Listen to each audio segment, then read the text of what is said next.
Good Friday afternoon to you, and welcome to the 4 to 5. I'm Chad Silver here with Lauren Coleman and Tim Buckley. Glad to see you. TGIF friends. TGIF. I'm so excited. It's Friday. I feel like the week was kind of dragging along, but the good part was the weather was good. But today, not so much. Just kind of has everything, right? Right, yeah. All sorts of things, always keeping us on our toes. The sunshine's still out there in most of the area, but I'll tell you, some of our friends and neighbors are actually dealing with hail and downpours and lightning and some stronger thunderstorms. So it's one of those days where it really truly just depends on where you are, and it will change very quickly in just a couple of minutes every now and again. So take a look. This is the radar on the wide view. You'll notice most of it is clear, but there are some of these smaller thunderstorms that really do pack a bit of a punch. I'm going to start us off way out in our foothill communities. Right now we have a severe thunderstorm warning for Surrey and Allegheny counties, but actually they have some stronger storms that have just been forming right here. We're in Wilkes County. All of that purple on the map, what I'm showing you, that really indicates to me that there are some hailstones falling out of that storm. Little tiny ice balls that really are probably adding up on the ground as we speak. This is south of North Wilkesboro now. We're south of 421, not far from Highway 115, but a new storm is forming there, also likely putting down some hail. The storms today, by the way, are moving from south to north. So let's take a look. If you're in Moxville, a little bit of light rain just to the east of you. Another storm forming along I-85 though in Salisbury. That's heading toward Lexington. If it gets stronger, that could be putting down some hail also. Pretty quiet elsewhere for now. We'll keep you posted with more radar updates throughout the newscast because the storm itself won't be done with us until about 8 to 9 o'clock tonight. This is what Futurecast has for the rest of the afternoon and evening. Take a look. By 8 and 9, we're still seeing a couple downpours, but it will quiet down after sunset, and certainly by midnight, that is when things are drying out for us. Going into tomorrow, it's going to be a really nice start to the weekend. Some clouds could be with us in the morning, but the afternoon looks partly sunny with highs in the upper 70s. We'll talk about why Sunday also has a storm concern in a couple of minutes. Tim, thanks. Since our weather team is rated the most accurate in the triad year after year, it's an obvious choice to make us your go-to resource. Our app is the best way to stay weather aware and get weather alerts when necessary. It's a day the Triad will never forget. 5 years ago, an EF2 tornado tore through parts of Greensboro, then went into Rockingham County. The storm destroyed homes, businesses, and churches, leaving behind miles of destruction. We talked to leaders at Habitat for Humanity today about seeing the damage up close. And it was amazing how much damage. Over 500 buildings and homes were damaged or completely destroyed during the tornado. We were very surprised that so few lives were lost or so many people were injured. We were out within the first week tarping roofs, removing debris, helping clear the areas and stuff. We could be working on one house that was just some minor roof damage, and the house next door was completely gone. One of the hardest hit areas was East Greensboro. The area had long-standing housing issues already, which got worse after the tornado. And Tim, I think it wasn't until the next day we really got to see the extent of the damage. The storm hit in the late afternoon, so in that like early evening time frame, and like you said, it wasn't until that sun came up the next day that you really noticed how bad it was. But this, been here a little while, been here a long time working, definitely the worst damage that I've seen from a storm, especially in the Greensboro community. And I know you are always, whenever there's a tornado warning, you're on the air, but this one hit really close to home, like literally, like almost our station. And to be blunt, not every tornado warning that we cover produces a tornado. So sometimes it can be like, white noise to people. They might not pay attention, but this is a reminder of what can be happening and why it's really a good idea to take cover. Nobody was killed in that path of the tornado, which is amazing considering it's a major city. And we have seen that there is still cleanup and repairing damage that is still happening 5 years later. So we're going to be talking more about that today as well as tomorrow, which is the 5-year mark. Hard to believe it's been that long. I know. It really is. Turning now to your headlines with your 4 to 5 roundup. The end of an era is near. The last Sears store in North Carolina is closing up shop. The final location is at the Friendly Center in Greensboro. We reached out to the owners of the shopping center who provided us this statement. It reads in part, the Sears closure is the first step of an active redevelopment plan. Once the plans are finalized, we'll be excited to share more specific details. It's not clear when the store will officially close its doors. Greensboro police are looking for the driver who slammed a car into an apartment building yesterday. They responded to 1808 Willow Apartments around 6 p.m. to find a car in the building. Police say the driver took off, leaving the car behind. No one was hurt. In High Point, the search for a person accused of arson. At the same location twice, investigators got video of someone attempting to burn this building on Wynn English Road.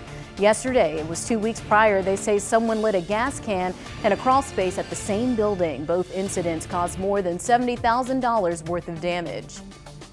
We are preparing for a big food drive next weekend. We're teaming up with Greensboro Urban Ministry for our Food to Families drive. 16 stores in our area are helping us collect donations next Saturday. Some of our team members will be at the Harris Teeter at Friendly Center that day, and we have got drop-off locations and needed items on our website. April is National Donate Life Month. Doctors say organs from living donors often last longer than those from deceased donors. Unfortunately, not all donors willing to help are a match. It's why a Greensboro man is now on a search to help his friend find a life-saving kidney. We posed for a selfie in the cabin. Like two peas in a pod. We're gonna do that again soon. We got to. Friends Rick Janes and Mike Madison are always side by side. We both love to shop. We both love to travel. We both love to go for long walks, hikes, things like that. We enjoy being outside. There isn't much the two wouldn't do for one another. 12 years ago, Janes lost most of his vision due to an antibiotic used to treat a foot infection. Last summer, his health took another turn. He was admitted to the hospital for acute kidney injury. It was during that hospital stay, doctors discovered a subdural hematoma on the left side of his brain and performed emergency surgery. And it just all happened really fast. I don't know, I was almost out of it completely. There's 3 weeks of that time that I don't remember. During his recovery from surgery, doctors delivered more unexpected news. When I was working with the nephrologist, and my kidney function just kept going down and down every time I went in. When they said transplant, I was like, holy crap, you know. I pretty much fell out of the chair. The staples going across there. That's when Janes began his search for a living kidney donor. You had so much to say, but you couldn't say it. And his friend immediately volunteered to be tested. I look up to Rick because I see that he has gone through so many things in his life and has not let any of those things hold him back. Unfortunately, I was told that I'm not able to donate. Reason I can't donate is because I am highly prone, they tell me, for kidney stones. That meant a lot to me. You know, you kind of get emotional about it because this day and age, you don't find friends like him.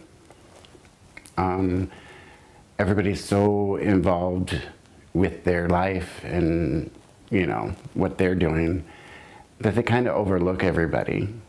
And Mike doesn't do that.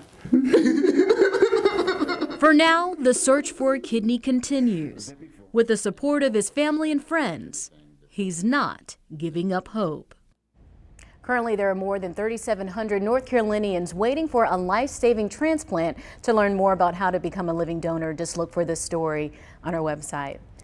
I mean, talk about the power of friendship. You know, a lot of people say, I would do anything for my friend, but to offer a kidney, that's a pretty big deal. And even though he wasn't a match, he's still helping with the search. He's the one that reached out to us, sharing this story, and I'm so glad that I could be a part of their search in this quest. And there is no bigger selfless act to make than something of your own body to someone. You know, sometimes you've seen on social media how people have had signs and like standing on the side of the road trying to find a kidney donor or some other kind of donor. It is so sad to know that so many people need so much help with organ donations, and they're just on this list hoping and praying every day that they will get to the top of it. And that's the importance of doing these kind of stories, get the word out there so people can get educated on the process, and maybe that would be something that they'd be willing to participate in, because the second chance at life, giving the gift of life, it's You couldn't ask for anything more. And when it comes to being an organ donor, I mean, just the simple act of making sure that you are an organ donor, if you pass and your organs are still good and could help someone else, is such an important, simple step to take. Absolutely. And more details for those interested in learning about how to be a living donor, look for this story up on our website. We'll be right back.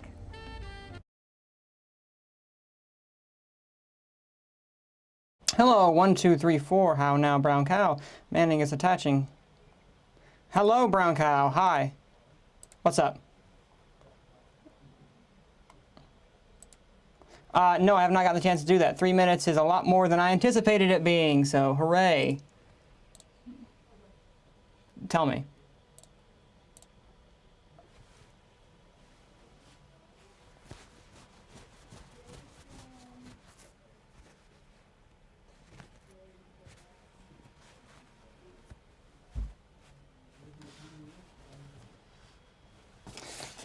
Yes, I'll make a slight adjustment, but that'll be after this break. But that's perfect. Slight adjustment. That's accurate. So we're good on that end.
Beyond popular belief, movie theaters, they aren't dying, they're evolving. Since 2019, nearly 1 in 10 theaters have closed, forcing the ones left to innovate. They're adding new upgrades like better sound, better picture quality and seating. They're also boosting food and beverage options. Industry experts say companies are looking to replace movie rooms with extras like arcades, bowling alleys, even bars.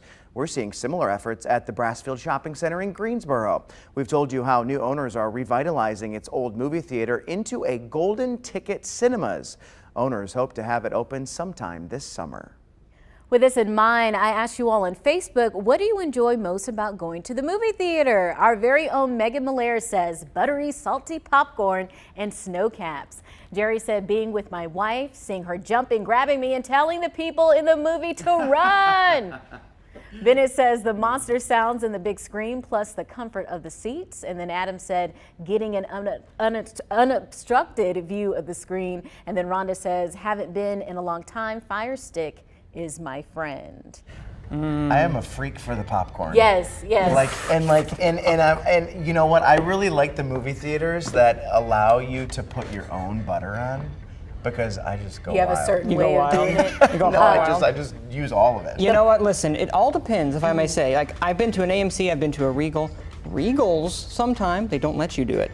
AMCs, they will let you sometimes do it as well, too. I don't know what Brassfield did. I can't remember. Back in the day. I haven't been to that one yet. Well, it was like Cinemark back in the day. Do you remember going to that one? I don't think I even lived here at that point. But I'm looking forward to it, and I love when movie theaters do these renovations and do new things, and serve like meals, like real food and alcohol. I mean, it makes it a whole thing. It's definitely an experience. So the popcorn used to be my biggest thing, but what I like are the luxury seating, like the reclining chairs. Because what I like to do, especially if I'm taking myself on a date, pack a blanket in your big purse. No. You can get You're cuddled up. kidding. I promise you, I've done Respect. it at least 4 or 5 times. Massive respect. Hey. Listen, I don't know what we did before we had the ones where we go back. So Right. nice. Are either of you guilty of bringing snacks? Not just snacks. like I full have meals? bought meals in Okay, there. I feel better now. Okay, wow. I was about to say I You bring know, in M&Ms. I'm sorry. Taco Bell has made it into. That's why you have the big purse. Wow. And then everybody around you is like smelling it and they're like, "Ooh, I wish I brought some." I have seen those people. Yeah. all I'm right. one of And those Lauren is people. one of those people. Well, speaking of movies, a historical moment depicted in film is tied to our state. Did you know the Titanic sank 110 years ago today? The only place that got the first distress call was the Hatteras Weather Bureau station in the Outer Banks. This was before they used the code SOS, so the call was a bit longer. Here is what it read. Have struck an iceberg. We are badly damaged. Titanic. Position 41 degrees, 44 minutes north, 50 degrees, 20 minutes west. Now, after that time, no one even knew about the transmission until 2009, nearly 100 years later. Get this, during a restoration project over there, someone found the document rolled up in a wall being used as insulation. Whoa, that is a huge Isn't that discovery. wild? Fantastic. Kind of blows my mind there. And it's actually they have that distress call now, just on paper, in a museum in the Outer Banks right now. I find that phenomenal. James Cameron didn't put that in his movie at all. Yeah. So obviously. Right. But like, I didn't know about that to know that the history of that can be taken back to North Carolina. We're a little bit everywhere, honestly. Especially since this is such a huge event in history, and then just the movie, it's worldwide. Most people know it, and so, as you said, to know that we have that connection closer to our state is pretty big. And unbelievable that for almost 100 years, it was kind of not even part of history because no one really knew about it. It was put in the wall as isolation or Whenever insulation. I hear stories about this, because there's other stories where people have found things, hidden in walls, it just makes me wonder, what could be hidden in our wall, or just any location really that's been around for a long time. Okay, what's in the station walls now? I want to go, but we can't do that probably. It's so. like finding one of those. What are those that you Time bury? capsule. Time capsule. Oh yeah. Yeah. It's a little time capsule in North Carolina. Well, I'm just waiting for the deleted scene in Titanic where there's actually a distress signal to North Carolina sent out. Yeah, right. Well, you can see it in the Outer Banks. We'll be right back.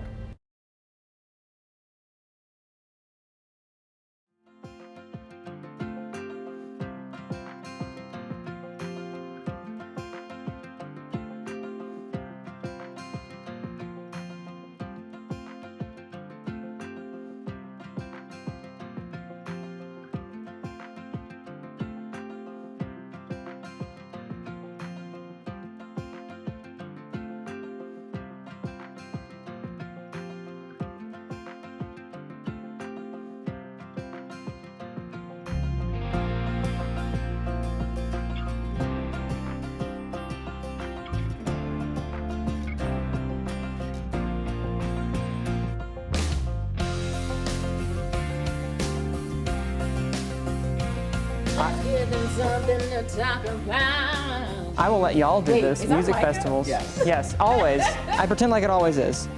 Well, they just heard That is a good way to live your life. That's how I live life, not just job. My mic is always up, and it never will not be up. Hello, world. Well, Manning, we're glad to have you for a big chunk. I know, this is, I am basically have become mini Eric over here, minus the meteorology. Mini Eric, that's just me, mini Eric with better hair. So, you heard it here first. I mean, it's not wrong. I love you, Eric. I love you, Eric. I'm gonna tell how Eric you talking about. It's okay. I'm texting him right now. I'll text him right after the show and let him know that I said that, and he would laugh and agree. That's not my phone.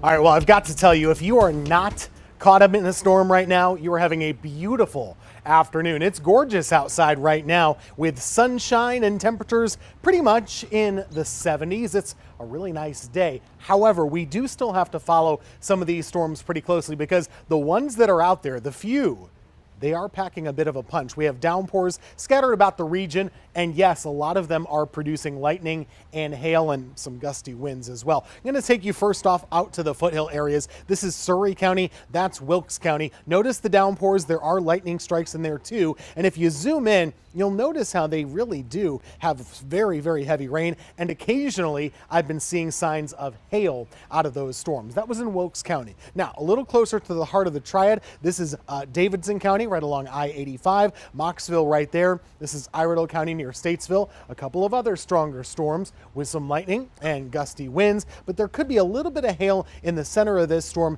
right there, not far along 85. It is heading up toward your area in Lexington. We'll be tracking that one for you. They're not moving very fast today, only at about 20 to 25 miles per hour, but most of us still dry. Just keep an eye on the radar. We'll keep you posted with lots of updates on the newscast. Now, in the next couple of hours, scattered showers and storms will continue through 8 to 9 p.m. After that, things should really be winding down. Part of the reason because we're after sunset at that point. They lose the fuel to keep themselves going. Looking at the weekend, there is a cold front on the move and marching closer to us. It'll be sliding on in here by Sunday afternoon. Most of the day Sunday will be dry, but just like today, we'll have to watch Sunday afternoon and evening for a couple of scattered storms that could be on the strong to severe side. Saturday looks great. Sunday is mostly good. We'll just watch that afternoon and evening. Heading into next week, dry and cooler to start the week, but warming up steadily day by day.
We are excited. We've been waiting for so long. So it's finally here.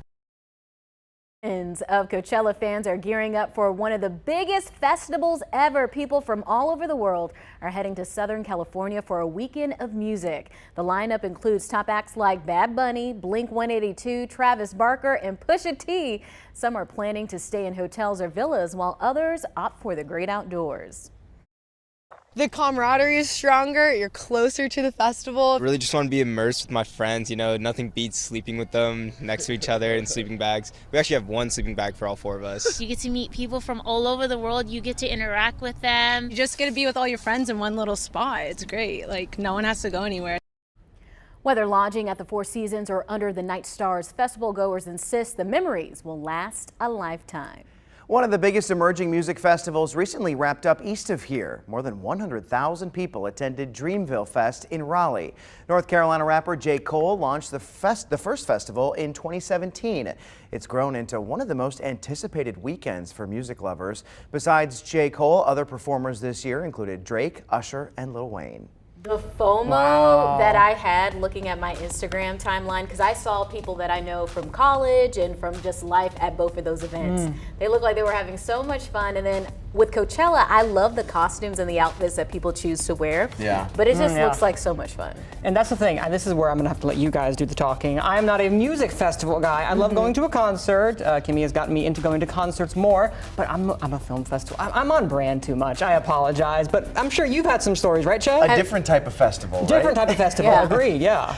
So my very first festival when I was in high school, I went to Ozfest. Oh, nice. Which is like something that doesn't even exist anymore, but Ozzy Osbourne was the headliner. Nice. I figured that was the case. All these like heavy metal and hard rock bands. Heavy metal for Chad Silver. Yeah, I know, right? Yeah, because you had the long hair back in the day. Yeah. Oh, wow. I would have loved to have seen this. That was off-brand for me, right? That is, well, you know what? Apparently it's on brand because you love it. Yes, true, yeah. I've been to quite a few festivals, but my favorite so far has had to be Memphis in May. So basically, it's a 3-day-long festival, and there's all these stages outside, down by the water. There's food and there's music. There's all these different artists with all different genres. One of my most favorite ones I went to, Jill Scott was there. Wiz Khalifa was there, 2 Chainz was there, and it's just a huge concert. You just pay that fee to be there all day, and it's a lot of fun. These days I go to a lot of country music festivals, so where it's like 4 days long. You camp while you're there, and it's just it's a whole thing. Sounds I like love fun. We got to festivals. get you to one of the music festivals. How Yeah. about this? Folk festival. We'll go to that a one. movie I could do that one, fest. We'll go to a movie festival, and then you come to We'll go a live music on the festival. road. We'll go live on the road and go to all the festivals, the 4 to 5 at the fest. 4 to 5 fest? 4 to 5 fest. You'll want to tune into that. Yes. We'll be right back.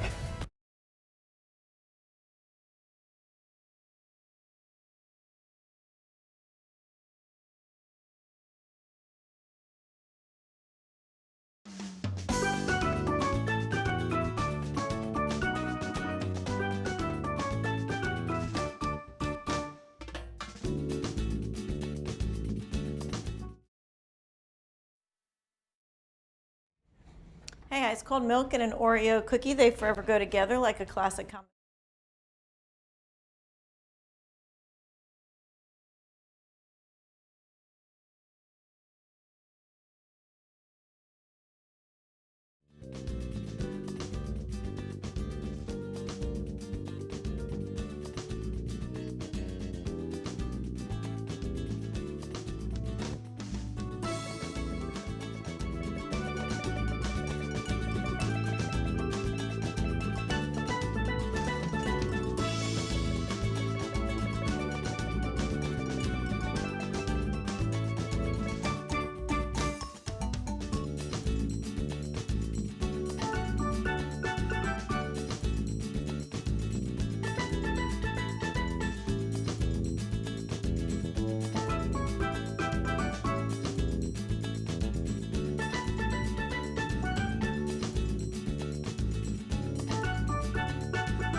Welcome back to this Friday edition of your 4 to 5. I'm Chad Silver here with Lauren Coleman and Tim Buckley. Good to see you today. Hey everybody. So Tim, it still looks pretty beautiful outside in our area. When are we going to expect some of that rain to come on through? Yeah, so these are the type of days that are really tough for me because of all the people watching right now, most of you are having great weather, but a couple of our neighbors are having terrible weather. So let me just show you the radar and we'll go from there. There are scattered storms at the moment and more of them are starting to pop up. Still, they're pretty few and far between. Notice there's only a couple across our whole 13 county area here at News 2. We're looking at the foothills first off. There have been some small hail reports up there in Wilkes County and Surrey County, some lightning too. This is up near the Blue Ridge. We also have some of those right there along 421 in Wilkes County, right on the Yadkin County line. These storms are newer though, and they're going to affect more people. One of them approaching Moxville from the west. We have one approaching Lexington, right there at the 85-52 split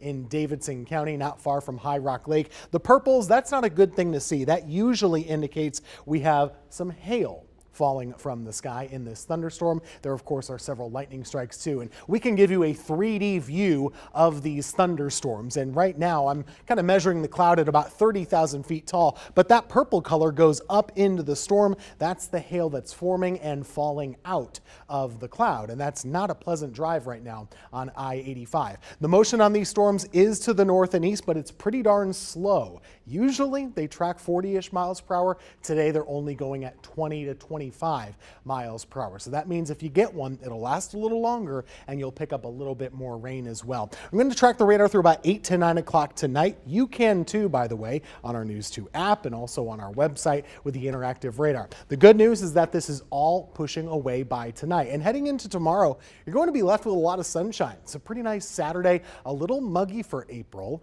but it'll be warm and pleasant with good sun as well. We'll talk about your Sunday forecast, which again features a storm threat in a few minutes. You'll want to keep your WFMY News 2 app close this evening. Track the rain in real time for the latest conditions near you. A big story we are following this afternoon, your money and last-minute tax advice. Tanny, I hear you have a warning for last-minute filers. Absolutely, I do. Tax day, of course, Tuesday, April the 18th. In your rush to make the deadline, guess what's going to happen? You may do this. You may Google, that's right, Google free tax filing. And when you do that, look what happens. You get all of these sponsored listings first. Some may give you free electronic filing. Others are going to lure you in with the promise. But the only for real free tax software to use is found on the IRS website. Their free file options are for anyone who makes less than $73,000 a year. Now, whether you end up filing for free, paying for software, going to a preparer, tax day is, again, the 18th. And if you don't think you're going to make that date, you need an extension. And don't miss this. But it's an extension to file, not an extension to pay. So if you owe money and you did file an extension, you'll probably receive a penalty for paying late. But there's also a penalty for filing late. So by doing the extension, you avoid one penalty. You get a penalty, and you get a penalty, and you get a penalty. No, we don't want that. We don't want penalties. I've never done it down to the wire. Like and that? I don't think I ever want to. I have. Last year, remember, I did a last-minute tax filing story. I filmed myself going to get my taxes filed 2 days before the deadline. And this year? This year, I got it done Monday, so Okay. little ahead of schedule. Not only did I file mine, I received my return and I've already spent it. Okay. Well, you're a new homeowner, so yeah, you've got right, a lot yeah. of There's a expenses. reason. All right, the IRS has payment plans for folks to pay their taxes, but I will say it's like putting it on a credit card. They charge interest, right? So you can pay it off, but they want their money with interest as well. All right, so one last thing to pass along before I go. You want to file your taxes and do it on time. Not only did we mention the penalties, but there are life penalties too. If you're applying for a home loan, you're trying to apply for credit, if you owe the government, the IRS money, it pops up, and that can be quite a headache for you in trying to get a house or trying to get credit, trying to buy a car. And check this out. The IRS says the average refund amount so far this tax season has been just under $3,000. That's about a 10% lower than it was a year ago. It's mainly due to several pandemic relief programs like enhanced child tax credit for families. If you've already filed, accountants say it's not too early to plan for next year. They say now's the time to adjust withholdings and look out for future deductions.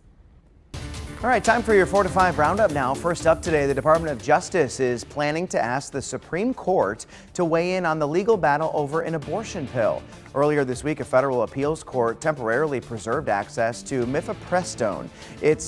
But its future is up in the air. The court also tightened rules around the drug, allowing it to only be dispensed up to 7 weeks of pregnancy, not the previous 10. It also stopped the ability to get the pill by mail. There's an important recall that you need to know about. Luxair says its audio-visual carts can become unstable when loaded with heavy objects. In fact, it's so dangerous at least 3 kids have died and another was seriously hurt. Owners should stop using them immediately and contact the company for repairs. North Carolina A&T is offering affordable fresh food this weekend. They're offering discounted food boxes tomorrow at the Student Health Center. People with SNAP benefits can buy the boxes from 10 a.m. to 2 p.m. And we are preparing for a big food drive next weekend. We're teaming up with Greensboro Urban Ministry for our Food to Families drive. 16 stores are helping us collect donations next Saturday. Some of our team members will be at the Harris Teeter at Friendly Center that day to collect some of these items. We've got drop-off locations and needed items on our website. Think about this. Do you feel safe in your neighborhood? Or how often do you check on your neighborhood apps like Nextdoor or Citizen? For years, there's been speculation that the answer to those questions could be related, and now a new study finds this correlation. We took a look at this study and talked to one of its authors. The headline finding, higher use of these neighborhood-centric social apps correlates with a higher perception of crime in your neighborhood. And there's more to it. Let's dig into the fast facts. Findings come from surveying a widespread sample, 400 people in 43 different states, asking if they use Nextdoor or Citizen and about their perception of the crime rate in their community. They looked specifically at these community-centric apps because they're fundamentally different from wider network social media. Everything that you're getting from Nextdoor and Citizen and things like that, at least to a certain extent, is basically in your backyard. That hyper-locality, plus the way apps decide what you see, could lend to some of this bias. For example, they find a post about a neighborhood troublemaker will likely get more comments than one about a garage sale. The algorithms that certain apps use are going to amplify the things that get the most attention. And so if it's amplifying those things, it's just going to be more and more stuck in your brains. Similar effects have been found in people who consume a lot of crime reporting in their local news. Fetterman says staying up to date can empower people and keep them safe, but it's important to recognize that perception doesn't always match reality. Other research in this area has shown that people who tend to show these biased crime rates are more afraid to go out into their community. Actually, one of the findings that we show in social psychology often is just learning about these biases actually can reduce the biases. Of course, this might seem obvious to some people to keep it in perspective that social media isn't the same as real life. But for many others, the study's authors say this can be a good reminder. With your Verify, I'm Abby Larico. Very interesting. So are you all on the apps, the neighborhood apps, or have you ever been before? I've used it. I don't log on though, like ever anymore. And I hate to generalize, but I just noticed so much negativity and so much complaining, and some of it's like somebody treated me badly at a drive-thru. I'm sorry. I don't really care. Right. Like that's just, I know that's bad, and I know that was a bad situation, but these should be helpful to like make your community better. Yes. Let's not just be complaining about every little thing, and it really brings you down, so I just deleted it. I've experienced that too on some of these apps, but what I like is they do separate it into categories where you can see community events, or you can see crime, or you can see, so you can find those things. That's good. I know for stories, for news, I've gone on there a lot to find news stories, but say if someone's having a yard sale or something like that, you can find that on the app and show up. But there is a lot of complaining. This is on there. griping. You're not lying about that at all. And I think so I have a Ring doorbell, and I think it's connected to Nextdoor because I get alerts through Ring now that are like, did anybody hear that loud boom that just happened? There's a lot of those like, messages. Have you guys on there. seen this lost dog? And I mean, yeah, so it's a lot of that too. That's good stuff though, like for a lost pet or legitimate crime or car break-ins and different things like that. Or if you I guess want tips on who can cut my grass or whatever, that might be a good idea. All right, well, be nice on the Nextdoor app, right? Yes. We'll be right back.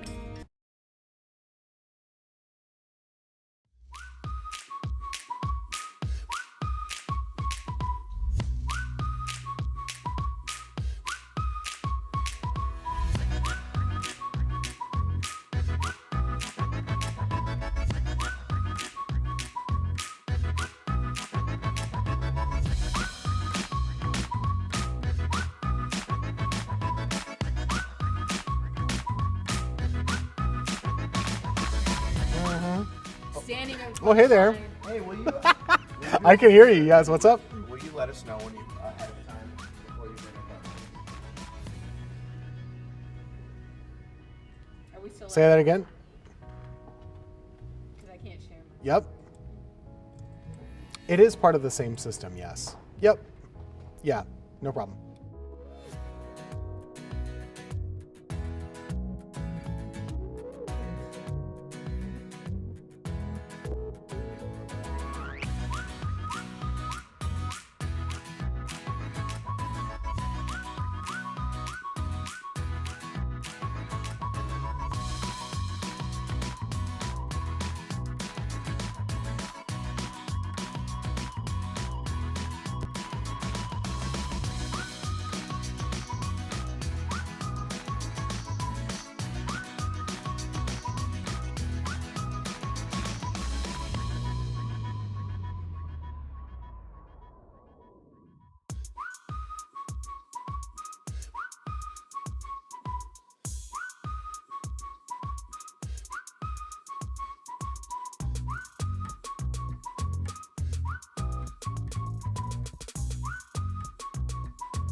Captain, my captain. Sit down, Mr. Anderson. You hear me? The Dead Poets Society, starring the late Robin Williams, is about a spirited professor teaching life lessons to young students through poetry. And though Williams was known to have a love for the arts, the movie's inspiration goes beyond the lens. WFMY News 2's Manning Frank sat down with the Oscar-winning writer who has a new film screening for the River Run Film Festival. Honey, I Shrunk the Kids, What About Bob, Dead Poets Society. What do they all have in common? Oscar-winning writer Tom Schulman had a hand in all of them. What was it like getting the call or saying, hey, we want to honor you with the Master of Cinema Award here at the River Run International Film Festival? It was a little surreal, you know. I mean, I immediately told my family, you know, pay attention to me now. So, but it's a big honor, so I'm really happy to be here. In addition to receiving this award, Schulman also has a new movie screening at River Run called Double Down South. Folks say this is the Keno capital of the world. Welcome to Next. You come to shoot pool? And come to adopt a puppy. Well, it's a thriller set in the world of pool and high-stakes gambling. And it's based around a game that's disappeared but used to be pretty popular in the 20th century called Keno Pool. This one, there is this woman who gets involved with this maybe underground CD side of things for this. Yeah. What is that about? What is her story? Her story is, I mean, she wants to be, at least the story that she presents is that she wants to be the best Keno, wants to win a lot of money playing Keno. And she comes to this place where it's an illegal gambling hall out in the middle of the sticks in Georgia, but is famous in the world of Keno. So she wants to go there and win big. In some ways, Double Down South, to an extent obviously, is kind of autobiographical from your own experience, some of the stuff that I'm hearing. Mm-hmm. Would you say that that's true? I think so, you know. I mean, you'd never know when you start writing. I mean, the result turns out to be something, you know, you never lived through.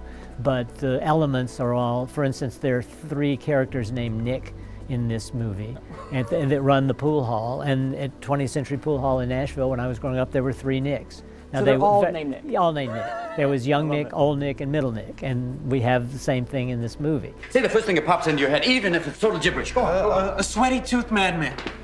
Good God, boy, there's a poet in you after all. Dead Poets Society. You wrote it before it was ever commissioned, and you were kind of shopping around, if I'm not mistaken, or does people come to you? I'm not.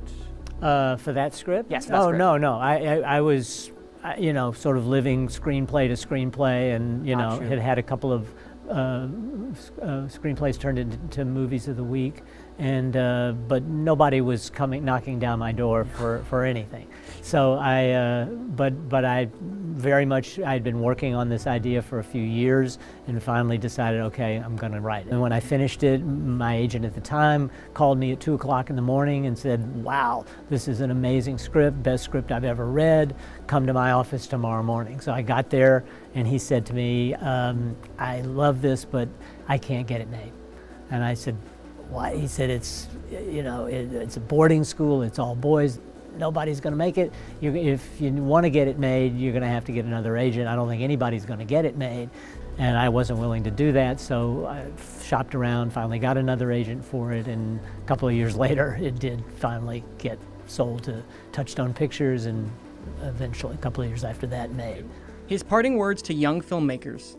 Work a lot, write a lot. I mean, for me, it's a trial and error kind of the learning process, where and the more you do, the better you get. It's like a muscle. And it might be weak at first, but if you keep exercising it, it gets stronger. What a cool experience, I imagine, for you as a budding movie critic, a young movie critic, to meet someone with such a resume. 100%. Like, Dead Poets Society, I genuinely believe, is one of the best written films of, I think the past. Lord, that was 1989. However many years, I will not do the math here on air. But it is just so well crafted, and to meet him and to hear his thoughts, because I was saying off air, it's 20 minutes that I talked with him. It's like we got to have this discussion about how his process was. For Dead Poets Society, he was so adamant about what he wanted to do and what his vision was, because again, as I said, it's autobiographical. And what I mean by that was he was in a boarding school growing up as well too. So 3 Nicks. Yes, and 3 Nicks for this one too. And that's fun because as a writer, you have to write what you know, and he says he writes what he knows. So in some way, all movies that he does has a part of him in it. Out of that 20 minutes, what would you say is the biggest takeaway, the biggest thing you're going to take home from that interview? He was so nice. He was so nice from the entire interview. When you sometimes meet people, I guess the perception of Hollywood is that they're very uppity. That may not be the case. It may just be our perception. But for Tom, he was such a kind soul. So it was really nice and really engaging and wanted to sit and talk with me. So. And how cool that he was here, at the Riverfront. Yes, his film is here, Double Down South. I'm excited to be able to get a chance to see it this coming weekend. Because this is his first time in the directing chair since 2006 or something. So it's been a while. His second almost 20 movie. years. I know. So he's excited to get back into this. They filmed during the pandemic, and that experience, he said, was incredibly difficult because obviously pandemic times, it's different when you're filming. So he's excited to get this out there to show people, and I'm excited for people to see this because I think that hearing and seeing people who are Oscar winners coming to the Triad, it brings more recognition to kind of like us in this area to show that we are something to actually take a note at. Yeah, love it. Well, great job, Manning, and great interview. Thank you, Lauren. I appreciate that. All right, we'll be right back.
All right, welcome back, everybody. Another checkup on your weather. Things are changing a little bit right now across the area, and I'll show you why. Right now, still looking like a beautiful day in Greensboro. That is a view to the north. It's warm, too, sitting at 75 degrees. But looking at Winston-Salem, notice how it has clouded up and the skies have darkened a little bit looking to the south. That's where some new storms have started to kind of gather over the last hour or so. Mostly looking down here at Davidson County, and we're going to zoom in right there because this is where some of those storms are really putting down some heavy rain. We have lighter rain on the northern side of the county, but right down there near Lexington and over towards Welcome as well. This is some really heavy rain right along Highway 52. They call that 285 now, I guess. Also down toward 85. Heavy rain, maybe a little bit of hail. We've been taking a look on our 3D radar to kind of slice this storm. Usually, if there's purple, we're finding some hail. That has been coming and going. So don't be surprised if you have some of that in Lexington.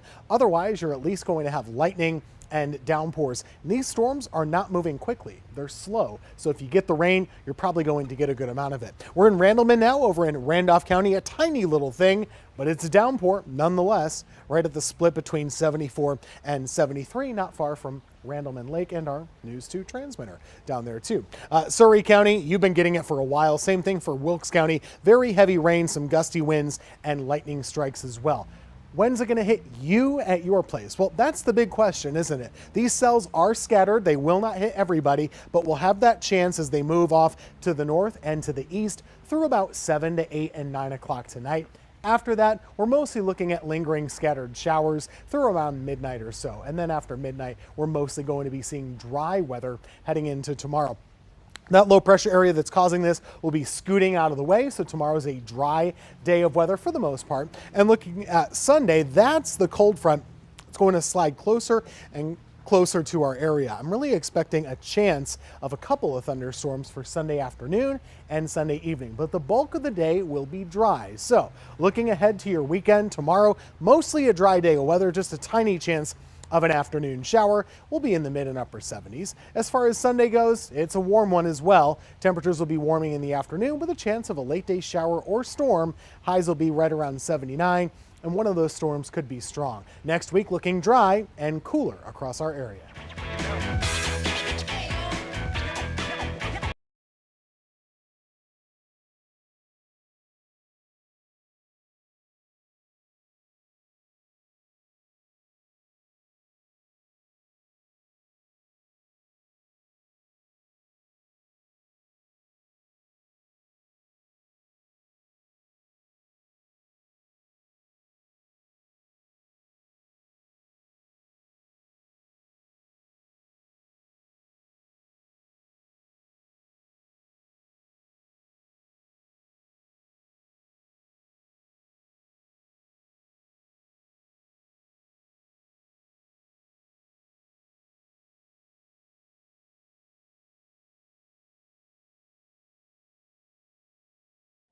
One, 2, 3, 4, 5, 6, 7, 8, 9, 10, 11, 12, 13, 14. Hey there, 5 o'clock news, 1, 2, 3, 4, 5, 6, 7, 8, 9, 10. Hi, Alabama, Alaska, Arizona, Arkansas, California, Colorado, Connecticut, Delaware, Florida, Georgia. Mic check, 1, 2, 3, 3, 2, 1, 1, 2, 3, 3, 2, 1. Mic check, mic check, mic.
there, it's time for my 2 cents. And today I want to talk about birthday parties for kids. You don't need to see me, you need to see this chaos. My wife and I decided that our 10-year-old daughter, Drew, would have a birthday party, but she wanted 13 people there. 13 10-year-old girls. Yes, it was crazy.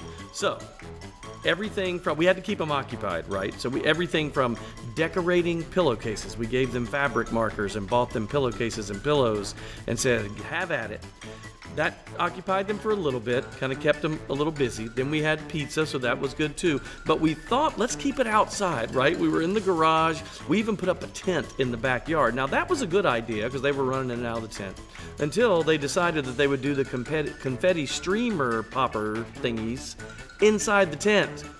That was a nightmare to try to clean up.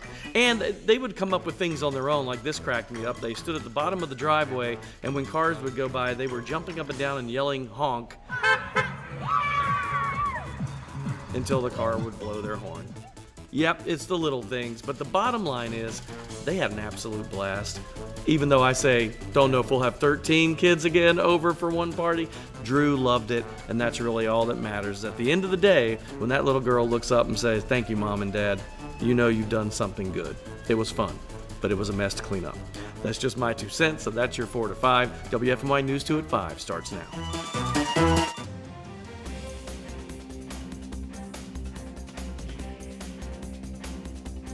You know, weather conditions have been all over the place today. It started out wet this morning. Now the sunshine has returned, but scattered showers are still making their way across the Triad. Tim, what's in store for the rest of the evening?